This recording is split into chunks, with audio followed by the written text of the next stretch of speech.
Welcome to Shorty's SuperCoach. How are you guys? Hope you're going nicely out there. It's getting pretty tough to keep up with all the news. It is crazy. I feel like there's so much going on that's SuperCoach worthy, particularly now that we've got the practice games going on. So I thought I'd just do a bit of a video just to cover off on a few points. I mean, Smith is out. It's crazy, so frustrating just for footy. I mean, SuperCoach is secondary. It's pretty shattering for him. De Conning of the Sam variety. We'll talk about Tom as well in the Ruck department. And Hugo Garcia set the world on fire in terms of the pracky game. Bit of a plug. If you don't look at my TikToks or watch my TikToks already, I do a bit more of that regular, shorter, sharper content there. A couple of wonderful thumbnails there. But look, it's just something to keep in mind because it is hard to keep the frequency of YouTube videos up just because they tend to be a bit more longer form. There's a little bit more to do in terms of editing. So I will post a lot of those TikToks on the YouTube Shorts as well if you want to stay posted on that. But they're the topics we're going to take a look at today. Had my mate's birthday down at Anglesey on Friday night. A little bit of a story for you before we get into the footy stuff. But it was bloody good fun. A really nice place down there. Good bunch of fellas. And it was a bit of like a green theme. His name's Brad. Brat Summer. Charlie XEX. Green. Brad Summer. That was sort of the vibe. Quite clever from the lads. But the long and the short of it was you sort of, wore something green. Drank green drinks, etc. Which was right in my alley. Drinking Maduri. But they had this spinning wheel, which was like a little penalty wheel. You had to spin on upon entry and all that sort of stuff. And you'd have to have a drink of whatever it was. And there was like a bit of a Madurian vodka set up. There was some other thing. I can't even remember half of them. All I was looking at was the Maduri. That's what I wanted. And tell you what I didn't want was the VB. If you guys are long listeners to the channel, you've probably heard me talk about my hatred for beer. Nothing's changed. Can't stand it. Thinks it tastes like absolute trash. I'm more of your sweet drinks kind of guy or a bit of a Canadian club. So I walk up to the wheel and I'm thinking, there's 10 options. Look, depending how many times I spin it tonight, I'll cop a VB over the course of the day, but whatever. Spins it. Bang. Straight on the VB. I'm like, are you fucking for real? So here I am having my first VB or first beer of any variety in at least 10 years. I reckon there was like a basketball breakup where they just shouted the team beers years ago, and I felt like, too bad to say I didn't like it because it was just shouted for us. So I just had a couple of beers at the house, and a few more drinks come and go, a couple of Summers beers. We're playing spike ball. It's all sorts of good fun. Spin the wheel again, guys. All right, let's go. And I'm thinking, come on, law of averages. Things are looking fine. Spin the wheel, bang. VB again. I'm thinking, is there magnets in this prick? Couldn't believe it, bro. The boys thought it was hilarious. I don't know how I got the VB down.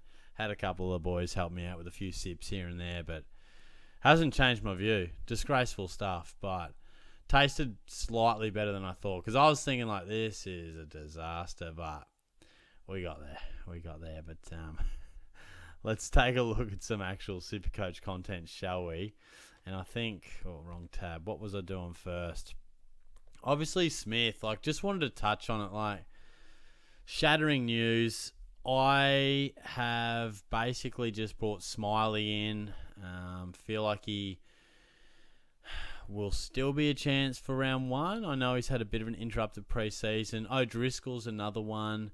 If we have a look at a few of the guys, really, we're not quite getting a stack of lower-end rookies bobbing up just yet. Hugh Boxall's probably one who's looked all right, but, yeah, we're probably still playing in the higher rookie sort of tiers.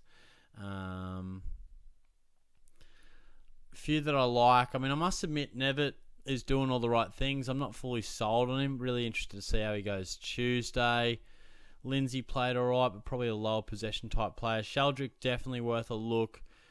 Travalia, don't know. I think that 52% ownership is going to cop a bit of a hit. I don't know if he's quite hitting his straps. Kicked a nice goal. Ashcroft certainly did some nice things. How much game time? Be interested to see, but he certainly looks classy. Draper's in the mix. I feel like Sartis is a lock. O'Driscoll is starting to look really, really good. Sullivan didn't do stacks, and obviously Lawler is out for a long time. My boy Ryan Marich, on high alert watching him. So they're just a few names. Ed Allen probably fell away because he wasn't even named in their first team for that sort of 3-team pracky match. So I'm starting to get a bit nervous. Like, all these calls that we're making, and, through like December and January and most of Feb, like, doesn't matter. You got a bloke in there, they play, And then practice came, like, the games actually come around, and you're like, ooh, he only played a quarter, or geez, that didn't look how I expected it to look all pre-season. Now I've got to sort of change some things. And a few injuries with, Richards that's got a bit injured, Lawler, Callum Mills, what's going on there? That sort of links into the Sam DeConning stuff, which we might get into now, to be honest. I think Smith is a pretty straightforward one. You just swap him for a rookie that you like, and we still will learn a lot more about the rookies. But Callum Mills, plantar fasciitis, Jesus Christ, not what we want to hear. I don't know why this is going on Yahoo these days instead of Google, but I don't even know. Don't like it at all, but I don't know how that's just decided to change in my life. But in fact, I'm going to Google just because I want to do that, but don't know when that became a thing.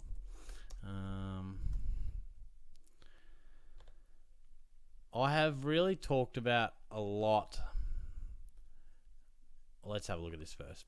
He's currently managing mild plantar fasciitis. Will be a test to play. Now, when the hell did this happen? Managing it? Well, you didn't tell us that a month or two ago when all the videos were about him dominating in the midfield. Look, the long and short of it is, I've spoken a lot about Nick Dacos and how you can't start him with plantar fasciitis, all that.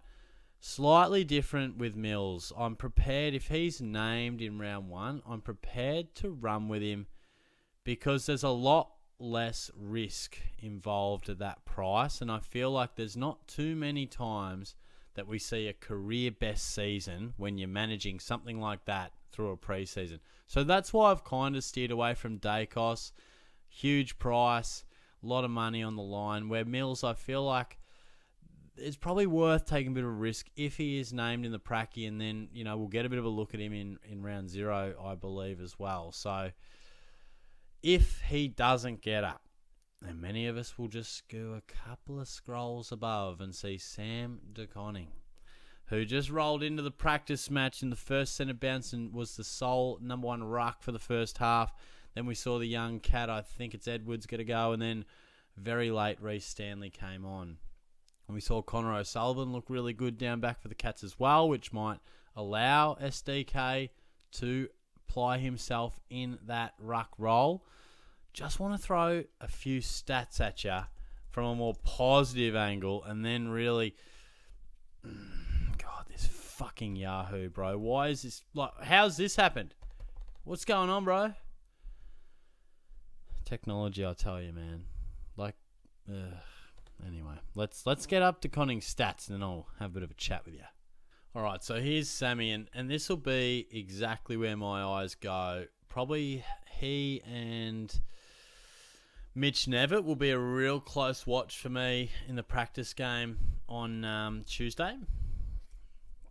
We'll go to the centre bounces, and I want to just show you, he did get a good run for 5 weeks as the Cats' main ruck. As you can see here, round 15 and 19, I've spoken about this a little bit, rounds 15 to 19, we actually get a 135 where he was actually smashed by his brother Tom, but still scored really well. 64, 125, 58 and a 95. Now, that all comes out to about an average of 95 with a couple of ups and a couple of downs in there. But I'll tell you what, we'll take the 95. He's a very agile, mobile type of guy. As you can see, he got 20 touches in all of those. I think he must have just got smashed by Darcy Cameron or something in this game. Not 100% sure, but it does go to show that, as we know, whenever anyone's playing in the ruck, it's highly advantageous. And if we could get a defender at 360 doing that, wow, that would be something. So there's the positives. I feel like it's just insanely risky. I'm not saying no, but for a few reasons, Chris Scott and Geelong as a whole, love to play around with these rucks, whether it's being up against a Gorn or a Cherry, and we do play either side of the bye, as long as the bye round 3. Either side of that, we take on Gorn and Rowan Marshall, I think.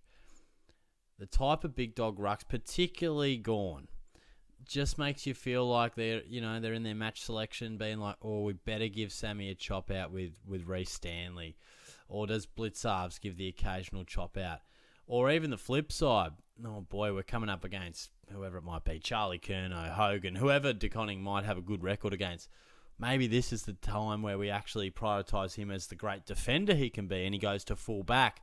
So I just feel like it would be a weekly proposition. I think if he is ruck, he averages in the 90s, but I think he's good enough to do that. But I think equally there could be on any given day, you're just at the game being like, cool, get another ton here from Sam DeConing. Oh, he has gone to the goal square and he is at full back. Or, it's just like they're really sharing it, just cruising. You're thinking there's a great selection. Thursday night teams roll around. You're like, holy crap, they brought in Reece Stanley. Well, this is in all sorts of trouble. I feel like that could change at any moment, but I will be watching him very, very closely, particularly if Mills goes down. Then we've got to really reassess. But I think it's just fraught with danger, and I don't want to do it, but I am tempted, but I don't want to. So watch this space. And Garcia is a real interesting one, who I must admit I've worked in my side, keeping my side just a little low-key, just for a bit of a team reveal that I'll do soon. But he's at about 240-something, 245 maybe. Now, if you saw this game, let me know, because I didn't see it, and for me, all I see this... Oh, God, I'm going to lose my shit with this Yahoo stuff. All I see with him, when I think about it, is like a small forward tackling machine type of guy. Because he's not that big, is he? He's 185, it's not too bad. But by all reports, bulk CBAs, tackle numbers, early 20 possessions. I think he turned up in AFL Fantasy, I think, or he did really well. I can't remember the exact numbers, but what are we thinking about this guy? Because we've already got McRae, Smith, Daniels, Sanders. You could mount the case for Hutchison. I really like Marek. Then you've got Garcia. So it's almost like, geez, the forward line is popping off with these mid-prices. And down back, we're just begging for them. We got no real rookies down back. We're struggling on the mid-prices. Josh Sinn's gone out the window. Bloody, Wayne Miller. God, surely not. I feel like it's going to be really tough to portion these mid-prices across our whole team. And, statistically there'll be some that are absolute fails, but I really do genuinely feel like there's some good mid-priced options. So I'd love your input on Garcia and what you saw, particularly if you're a Saints man. I took notes on the North Melbourne game, but yeah, would love to hear your thoughts. I think it's a big consideration, but I just want to wait and see, because he's had an absolute bumper preseason by all reports. I know everyone's having a good preseason, but there's always a couple that stand out and they're like, nah, they've really taken the game next level. So watch this space. Finally, just going to touch on these rucks. And I just do not know what to do. The more it goes on, the more I'm thinking I just have to drop someone like a Rankin or a Houston and go up to Cherry, because Flynn... Mate, that back is holding on for dear life, and his ownership's going down by the day. I still feel like the role is there. Like, I do feel like it's there. But can he be fit? That's the question. I don't know. I think it's a couple of times he's come off with back soreness, and this might not do it justice here, but definitely in the big footy notes and on your Twitter and all that, you would have seen it. Obviously, we're not paying the old subscription there. Don't think it's in here, but yeah, nonetheless, you can take my word for it that he's gone off with back soreness a couple of times. So I feel as if there's just got to be serious doubt, not only whether he can be the number one guy, but whether he can actually shoulder it and consistently do it, because we don't want a guy breaking down in 2, 3, 4 weeks' time and he's maybe made 40 or 50k and we've just got an awkward ruck mid-pricer that's injured and no one's really dropped enough because there's only been a couple of price rises, and no cash cows have really gone up enough because we've only had a couple of price rises. So it could be an absolute disaster if it goes wrong. And then Tom DeConning, I mean, jeez, Mark Pitneck, could you piss off, mate? What are you lining up in the first centre bounce for in the pracky, mate? Your time has to be done. Blues, what are you doing? Like, I don't get it. I mean, I'm sure he's got some... Pitnet is a very good ruckman. Let's not sell him short. But goodness me, surely Tom DeConning, it's time for... He just offers so much more than what Pitnet does. And just worries me because Pitto, he can't play forward, but DeConning can. And I just wonder how their absolute setup's going to look, whether they trust DeConning to do the full ruck setup all the time. Concerned me when I saw Pitnet in the ruck, but it is just a practice game. I am still confident with Tommy. Another guy that I'm interested in is Jackson, but I just don't know because we're seeing Liam Reedy ruck number one and the Dockers coaching staff opting for Jackson to play like a mid-roll and sometimes ruck and sometimes forward, like almost using his versatility, but it's not going to be great for us in Supercoach land. And then it also makes me think, well, Sean Darcy, we haven't really been given any clarity on when he returns, but one would imagine it was only minor. So if he comes back in round 4, all of a sudden it's deja vu from last year. Darcy came back in round 6, and all of a sudden this fantastic selection of Jackson became this frustrating option that could be good on his day, but more or less we wouldn't normally pick a guy who's a second ruck and plays forward. But he had his moment in the sun, and now it's over. So I just feel like we're going to be, on good time or on limited time for the good moments with Jackson. So I don't know about that. I think DeConning is definitely my guy, but the more I think about it, the more I think it's just going to have to be Tristan Cherry and probably DeConning, but we'll wait and see. Is it DeConning or is it DeConning? I seem to interchange them both, and I'm a Geelong supporter. You'd think I would know, but I seem to just interchange them. But look, I'm going to upload this one on Monday night, and then we'll have some preseason notes done on my TikTok and hopefully YouTube short. And a bit of a team reveal probably Thursday or Friday with a bit more practice match info. And of course, we're going live on the Wednesday. But just wanted to do a bit of an update, sort of SuperCoach ramble type of operation with a few talking points that were on my mind. And it's a big week or so ahead. Practice games, get stuck into them. Hopefully we learn a bit, and we'll see how we go. Not feeling confident in my team at the moment. I need a few things to come up, but I'll talk to you soon. Cheers.